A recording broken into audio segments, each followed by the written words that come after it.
You're welcome to Catabolism. This time we talk about the citric acid cycle.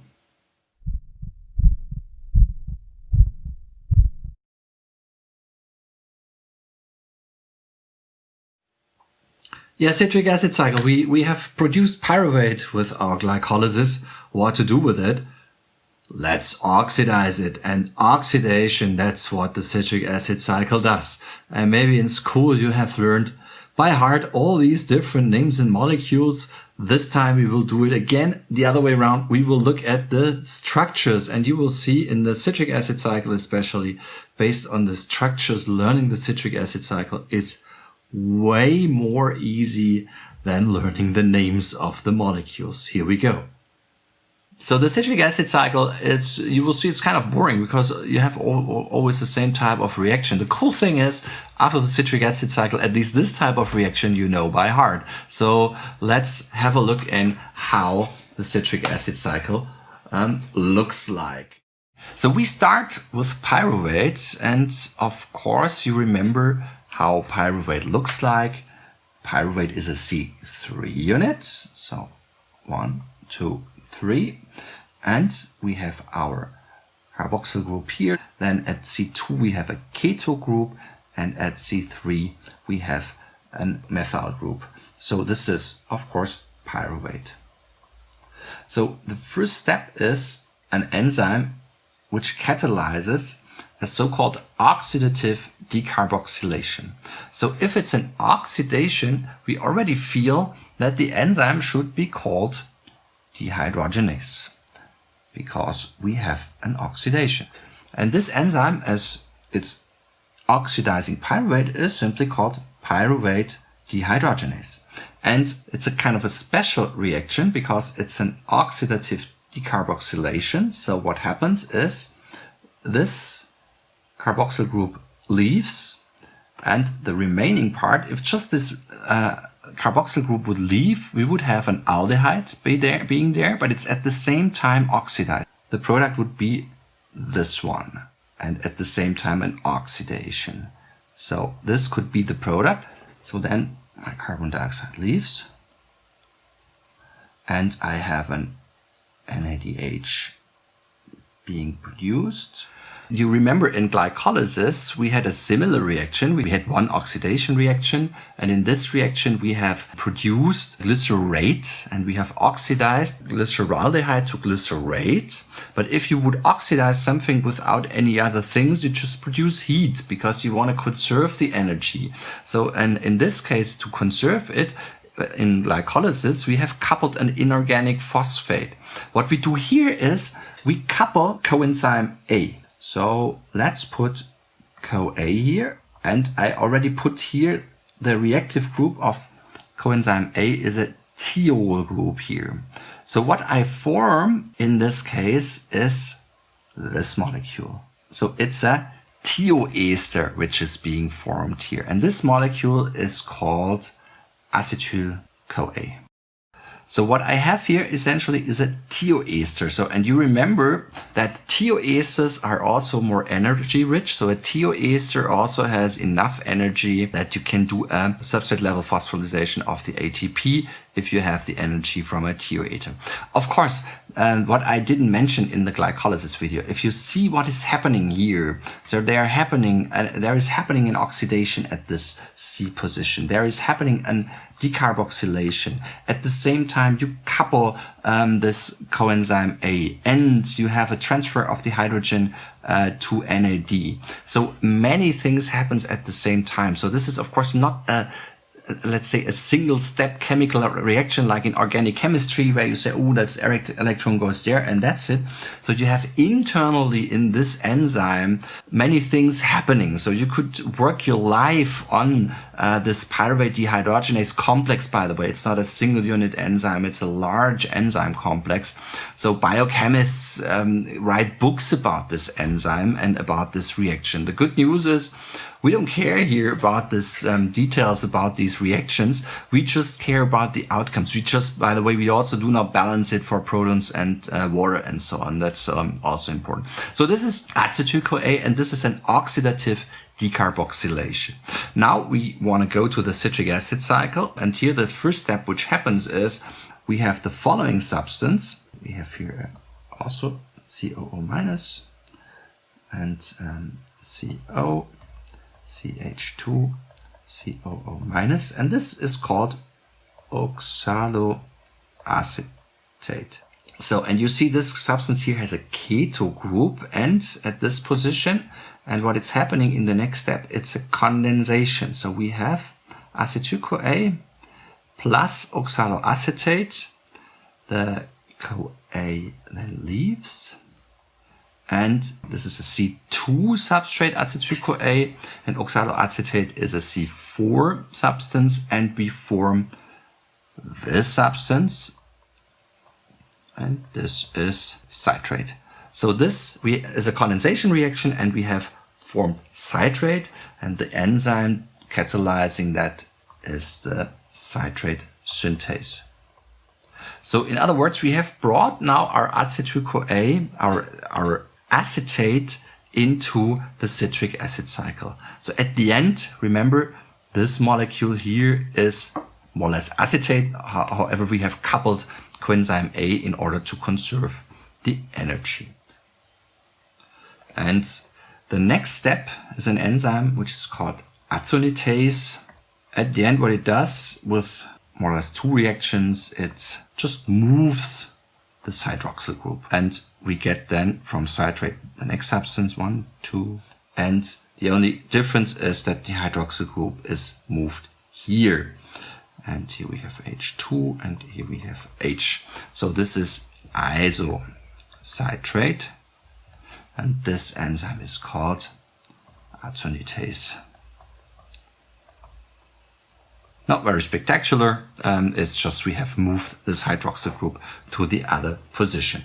We don't care again about the mechanisms. To remove water, you remove it, create a double bond internally, and then you add water at another position. That's how this enzyme works. But we don't care. We want to see, we do metabolism, so we want to see the products and how this evolves. We do not do biochemistry here, so we don't care too much about how these enzymes do it in detail, which is interesting, of course, but which is not our intention here.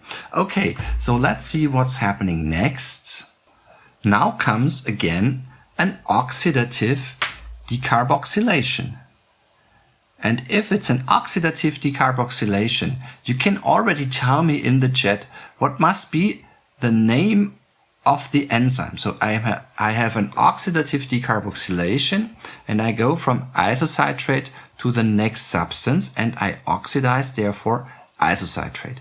I tell you already what the product of this reaction is, but I want to hear from you how this enzyme is being called. What happens here in this reaction is this carboxyl group will leave. So this goes away. And what I get is the following substance. So I have here CH2. So this carboxyl group also leaves. So I have here also a CH2. And I have forgotten an H here, by the way. I just see. Yeah. So, and it's an oxidative decarboxylation. So what I do at the same time, I oxidize this hydroxyl group. And if I oxidize an hydroxyl group, I will get a keto group. And the substance which I get is called alpha ketoglutarate. The problem with the citric acid cycle is less what is happening inside. So the citric acid cycle becomes way easier if you look at the structure formulas, because in the structure formulas, things what happen always have to follow the same principle. The problem with the citric acid cycle is that each molecule gets a new name. And in school, the problem with the citric acid cycle is that learning citric acid cycle is more based on names. And there, of course, it's a nightmare because all names are different. But I want you more to concentrate on the molecule. So I will not ask you names of the citric acid cycle. Of course, you should be able to know how citrate looks. This is a difference. You might also need to know how succinate looks, but that's it. So I will not ask you to draw me the structure formula of isocitrate, but you know the principles, you know the reactions. So what you could draw by heart at midnight, if I tell you now I have a oxidative decarboxylation of isocitrate at position C3 and the oxidation happens at C4, you can write that down because you know what is happening there. But I'm still waiting on your comments what's happening there. So of course I have a carbon dioxide leaving, and of course I form NADH. Yeah, I just put now the NADHs, and of course always you have an NAD plus getting in. So of course it's an oxidation, therefore I need at the same time a reduction.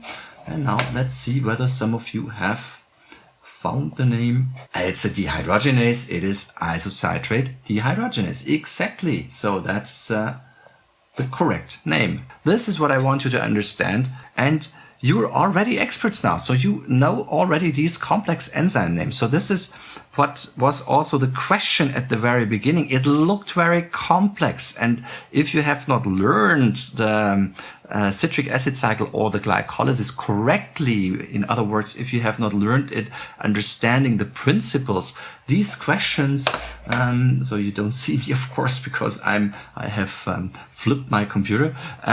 So if you don't learn it correctly, then you have no chance to respond to these questions. However, if you have learned it correctly, it's simple because it's an oxidation. And of course, then this enzyme must be dehydrogenase. And as the substrate what you oxidize is isocitrate, it's isocitrate dehydrogenase. Of course, also these enzyme complexes are large enzyme complexes. So this is clear. Yeah. So the next step is, believe it or not, again, an oxidative decarboxylation. And therefore, as you need to work also, you can already put me in the chat the name of the next enzyme catalyzing an oxidative decarboxylation.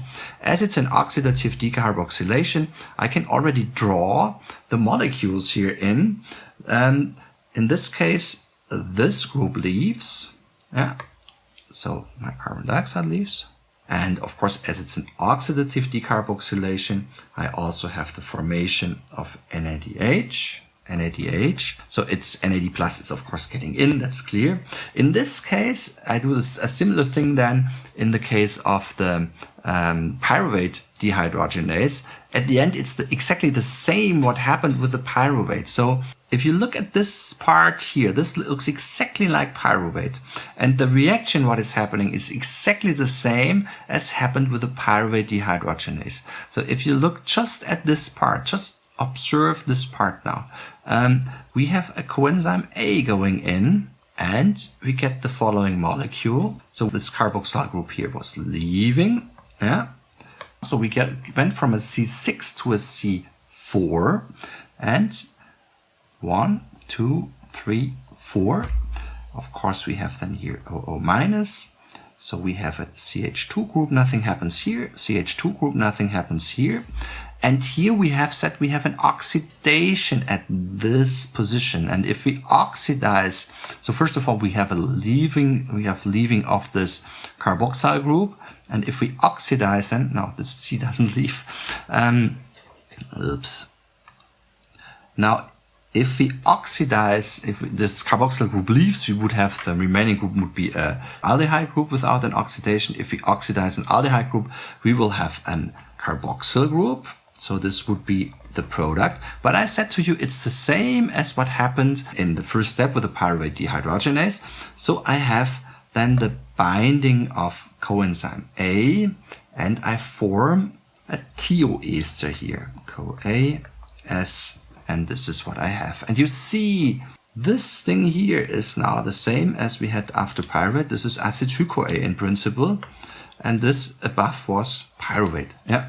So of course now we don't have acetyl-CoA. This molecule is called in a different way. And again, this is the problem with the citric acid cycle, that the names always changes. But you see in the structure, it's the same as what happened with pyruvate dehydrogenase. So it's very easy. And this molecule here is called succinyl-CoA. So that's what being formed. And now I check in the chat. It is alpha ketoglutarate dehydrogenase. Miss May is an expert in the citric acid cycle. That's perfect. So let's put the name here.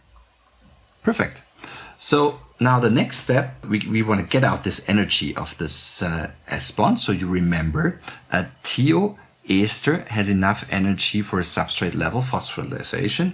Now we have an enzyme which just couples that energy to the ATP formation. What's happening here is we have the formation of ATP, but in this case it's not ATP, it's GTP, but that doesn't really matter. So we have GTP formation and we have GDP going in, and an inorganic phosphate is getting in, and of course the CoA leaves, and then what we get is here nothing happens. It's just then the groups are back more or less. It's COO minus, CH2, CH2, COO minus. So just we use this energy here to produce GTP, and GTP is the same as ATP. So you can, the energy content of the phosphate-free at GTP is of course the same as ATP. It's just, if it would be ATP, learning the citric acid cycle would be too easy. So whoever has created the citric acid cycle, so for the creationists in the US certainly think of that God was sitting there and planning the citric acid cycle, and then he was ready, and then the creationists would certainly say, Jesus said, look, at this place, let's put a GTP to confuse the students later on. So I don't know whether it was like this. I think it was rather evolution, but nevertheless, it's a GTP at this position for whatever reason. So the enzyme is called, this is, by the way, this is called succinate here. And the enzyme is called succinyl-CoA synthetase. If you readily forget the name of this enzyme, it's not a real problem. The next step, believe it or not, we're going again with an oxidation.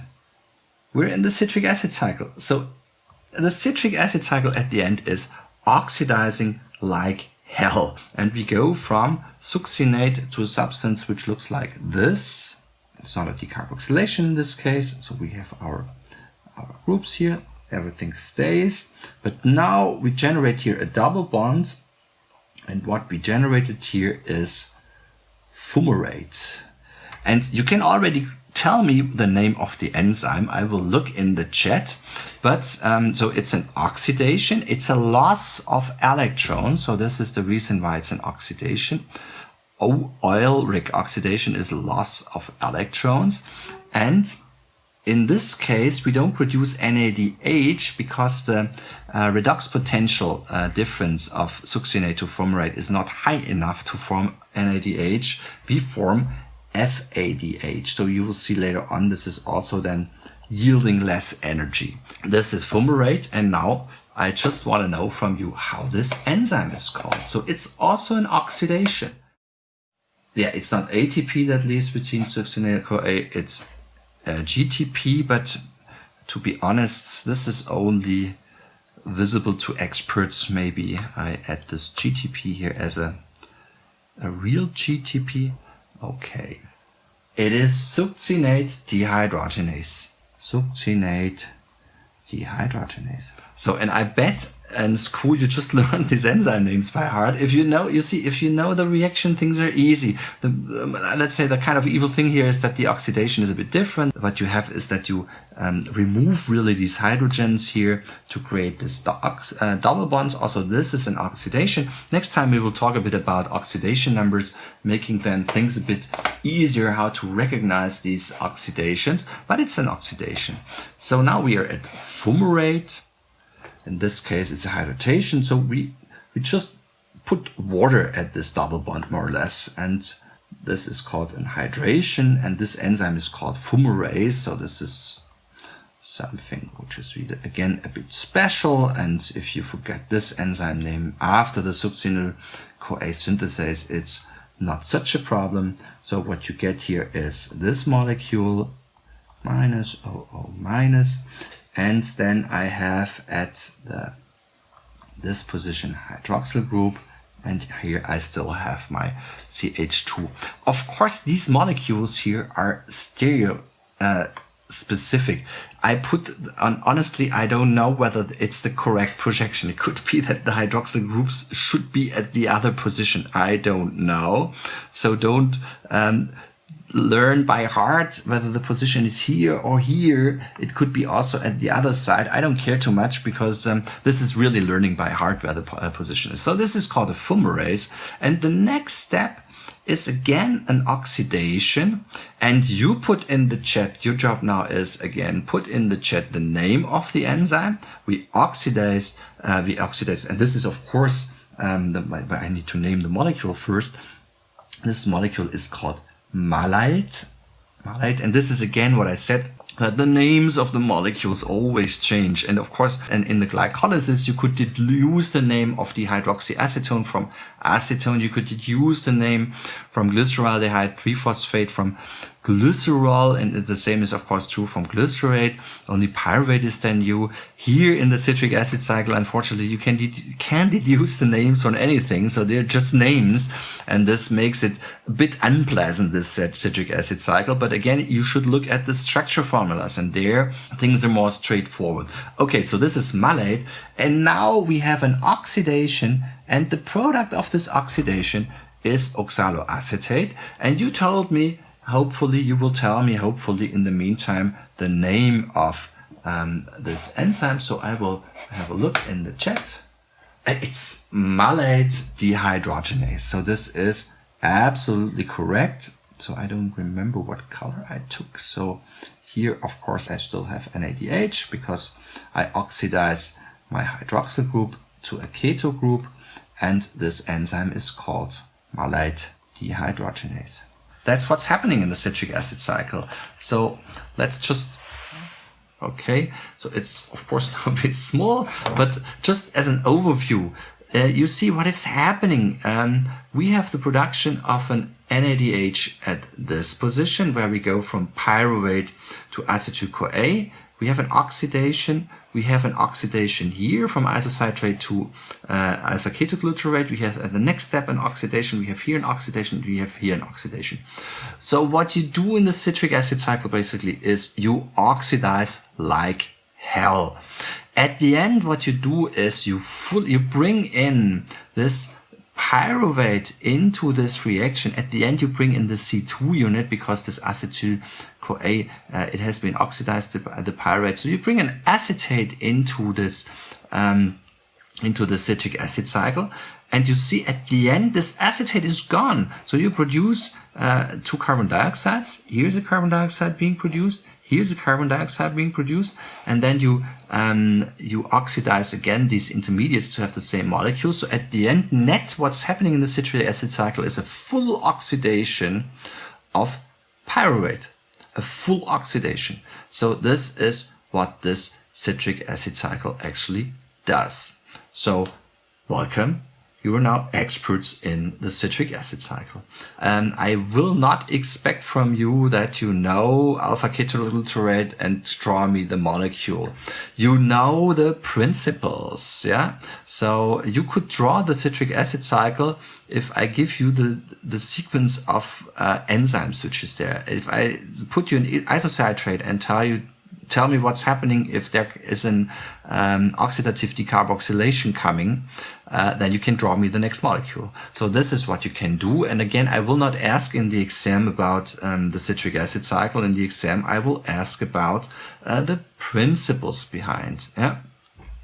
Again, what is still important to note, of course, these enzymatic reactions are complex enzymatic reactions. Many of these reactions are multi-unit enzymes, so pyruvate dehydrogenase, for example, and of course also the alpha-ketoglutarate dehydrogenase basically do the same thing. So these are large enzyme complexes where many things happens inside. So of course it's not a single step reaction internally in this enzyme. This will never happen without an enzyme which is specialized for that. But at the end, what you do is you couple the energies of oxidation to forming another bond, which you can use then later on for doing something like producing ATP. So this is what you do. You don't lose, you don't burn simply the molecule, you keep the energy. Also, if you transfer an electron to NADH, of course, the difference of electronegativity of